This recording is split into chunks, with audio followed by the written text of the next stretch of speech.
So hello friends, जो भी candidates competition exam की तैयारी कर रहे हैं तो उनके लिए कुछ वन लाइनर इकोनॉमिक्स क्वेश्चन मैं लेके आई हूँ। So first question is the method of poverty elevation poverty line is use to measure which type of poverty.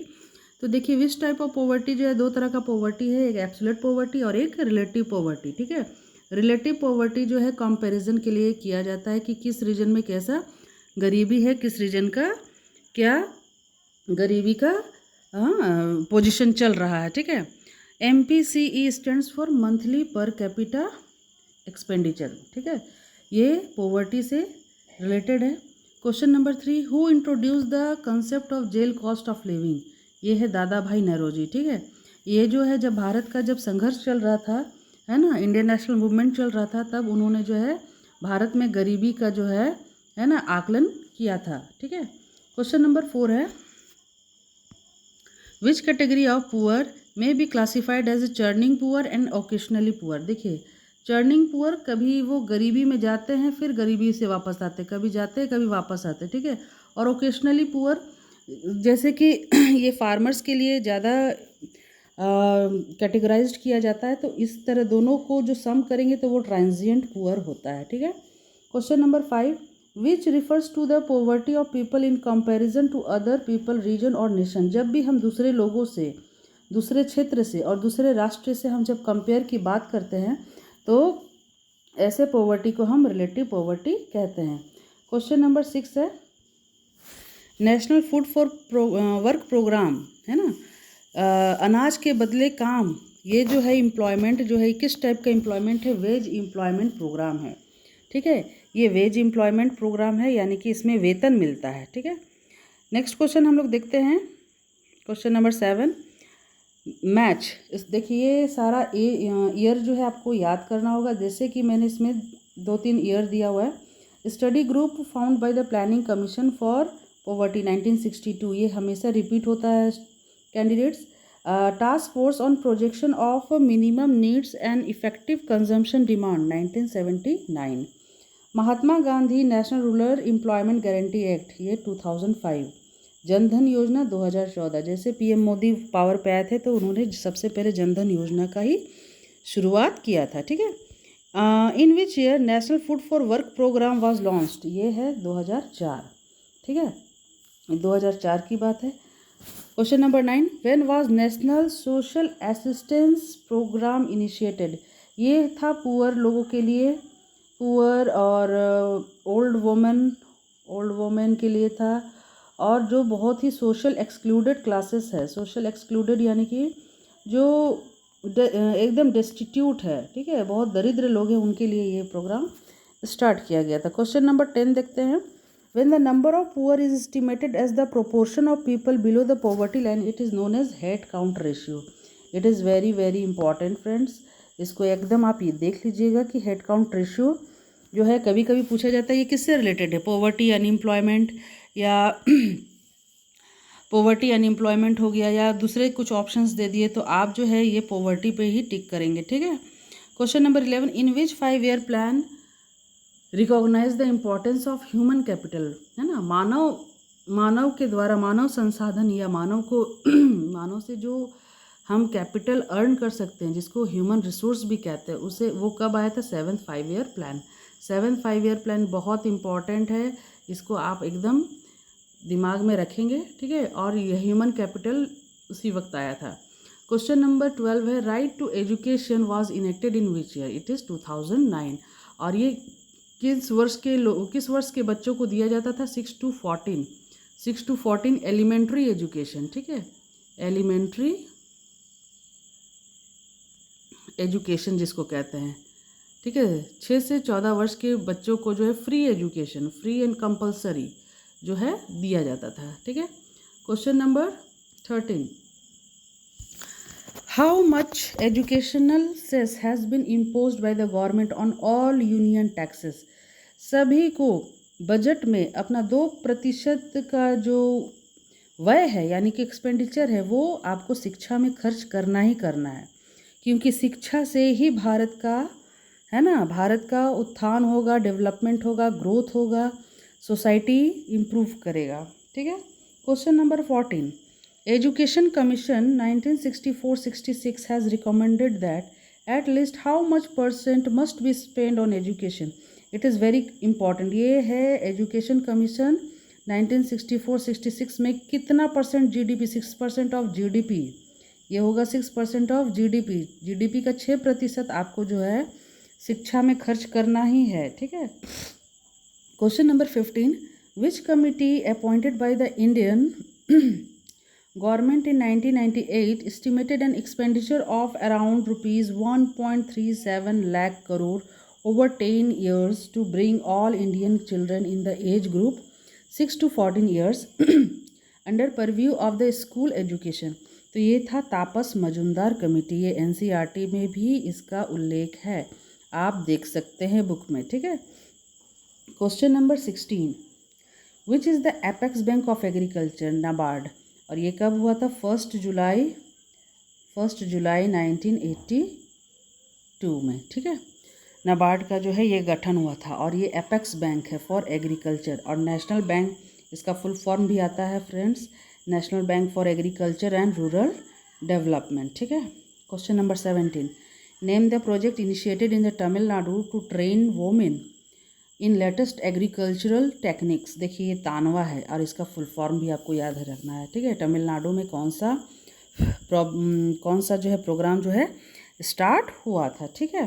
Question number 18, in which year national dairy development board was setup? It is 1970, और इसको जो है operation flood से भी हम लोग जानते हैं। ऑपरेशन फ्लड जो था वो किससे था? वो था मिल्क प्रोडक्शन से, ठीक है, वो था मिल्क प्रोडक्शन से, मिल्क प्रोडक्शन। अच्छा देखिए उसके बाद जो है मिल्क प्रोडक्शन और इसका फादर ऑफ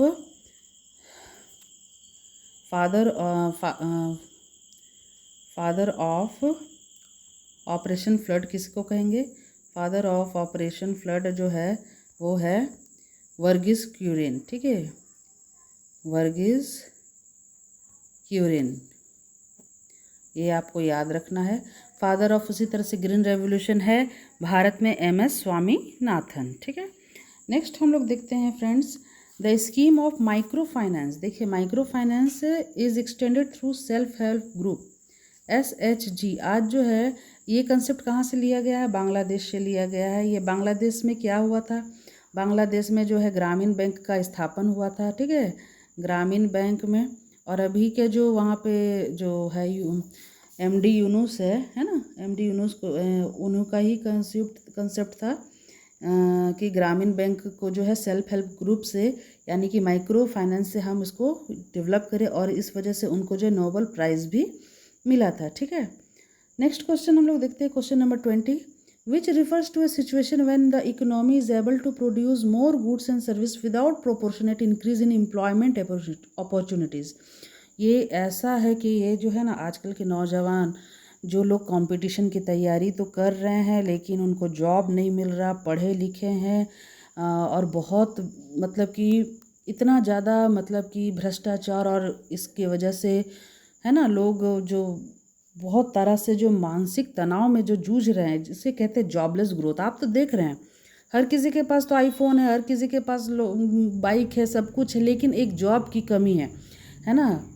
इम्प्रूवमेंट तो हो रहा है, सोसाइटी डेवलप कर रहा है, लोग अच्छा अच्छा खाना खा रहे हैं, घूम रहे फिर रहे, सब कुछ कर रहे हैं, फिर भी एक जॉब की कमी है जिसे हम जॉबलेस ग्रोथ कहते हैं, ठीक है।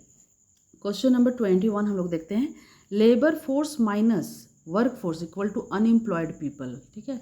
ये अनएम्प्लॉयड पीपल का फॉर्मूला है, इसे आप याद रखेंगे, labour force minus work force, ठीक है। Question number 22, increase in the proportion of work force in informal sector to total work force is known as informalisation work force, है ना।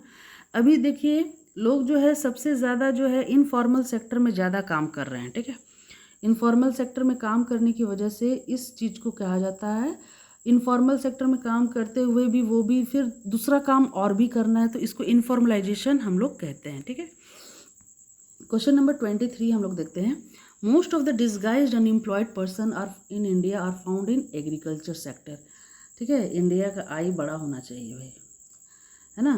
तो मोस्ट ऑफ द, और इसका जो है मार्जिनल प्रोडक्टिविटी क्या होता है, ये बोलते हैं प्रच्छन्न बेरोजगारी, ठीक है। मार्जिनल प्रोडक्टिविटी जो है वो ज़ीरो होता है, ठीक है, क्योंकि सभी लोग काम कर रहे हैं और सभी का कमाई क्या है, ज़ीरो है। उसी लैंड पे वो काम कर रहे हैं एक छोटा सा प्लॉट में, जहाँ पे एक आदमी या दो आदमी का ज़रूरी है, लेकिन वहाँ पे उसके बच्चे हैं, पोता पोती सब लेकर के काम करता है। तो देख के लगता है कि काम बहुत हो रहा है, लेकिन वो क्या है, डिस्गाइज्ड अनएम्प्लॉयमेंट है, जो भारत के किसानों के साथ होता है। The ratio of labour force to the total population is termed as labour force participation rate. It is very very important. ये जो है हमारा कि किस तरह से श्रम को जो है हम लोग, है ना, डिफाइन करते हैं। Question number 25, what is morbidity. Morbidity का अर्थ होता है प्रोनेस टू फॉल इल। अब ऐसा पॉपुलेशन है या कुछ क्षेत्र में ऐसे लोग हैं जो हमेशा बीमार पड़ रहे हैं, ठीक है। यदि हम अपना ही दैनिक जीवन देख लें, यदि कोई बच्चा डेली बीमार पड़ता है और वो स्कूल नहीं जा पाता है, तो उसका जो है आगे का जो विकास है वो रुक जाता है, ठीक है।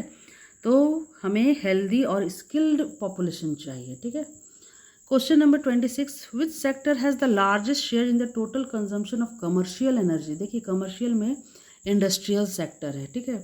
इंडस्ट्रियल सेक्टर जो है इसमें सबसे ज़्यादा आपका कमर्शियल एनर्जी यूज़ होता है। कमर्शियल में आपका कोल हो गया, ठीक है। उसके बाद आपका रॉ मटेरियल्स ज़्यादा से ज़्यादा जाता है, ठीक है।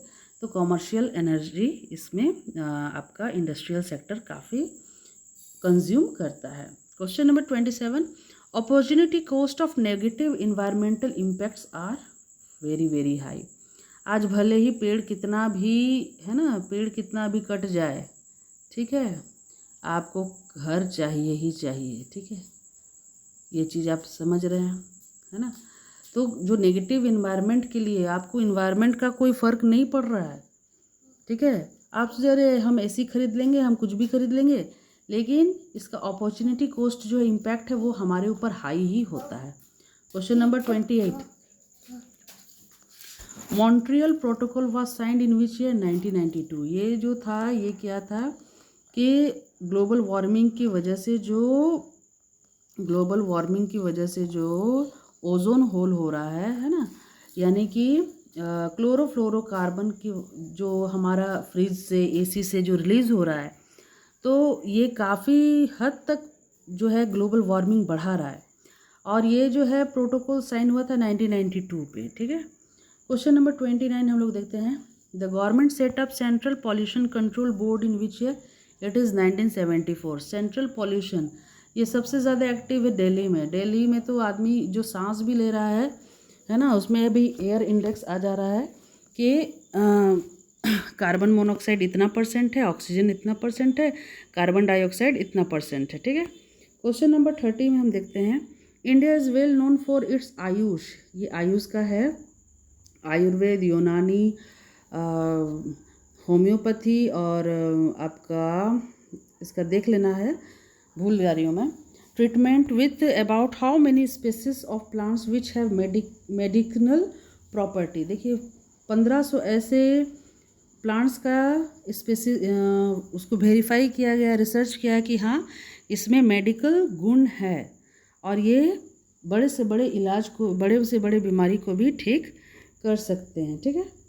Question number 31, environmental protection act was initiated in which year, 1986, है ना। जो वातावरण है उसको जो है हमें संरक्षण जो है, ये एक्ट कब हुआ था, 1986 में, ठीक है। नेक्स्ट क्वेश्चन देखते हैं, solar energy can be converted into electrical energy with the help of photovoltaic cell. ये जो है हमारा एनर्जी कंजर्वेशन से ये क्वेश्चन आया हुआ है, ठीक है। नेक्स्ट क्वेश्चन देखते हैं, Pakistan announced it's first 5 year plan in which year, 1956। Pakistan ने अपना फर्स्ट 5 ईयर प्लान जो है, जब भारत का फर्स्ट 5 ईयर प्लान ख़त्म होता है, ठीक है, भारत का फर्स्ट 5 ईयर प्लान कब था, 1951 to 56, इसी टाइम जो है पाकिस्तान अपना स्टार्ट करता है, ठीक है। द ग्रेट लीप फॉरवर्ड, ये देखिए ये कहाँ, in China was initiated in which year, 1958 ये किनके द्वारा स्टार्ट किया गया था? माओ के द्वारा, ठीक है। और ये क्वेश्चंस हर एग्ज़ाम में, रेलवे, एसएससी में भी पूछा जाता है। Introduction of economic reform in Pakistan took place in 1988। Economic reform Pakistan में 1988 में आया, लेकिन इंडिया में कब आया था? ये था जब रिफॉर्म आया था ये 1991 में था, ठीक है। नेक्स्ट क्वेश्चन देखते हैं। When were reforms introduced in China. China में जो है 1978 में जो है रिफॉर्म्स वहाँ पे स्टार्ट हो गया, यानी कि किस तरह से हम देश को साइंटिफिक वे में हम आगे बढ़ाएं, ठीक है। नेक्स्ट क्वेश्चन देखते हैं फ्रेंड्स।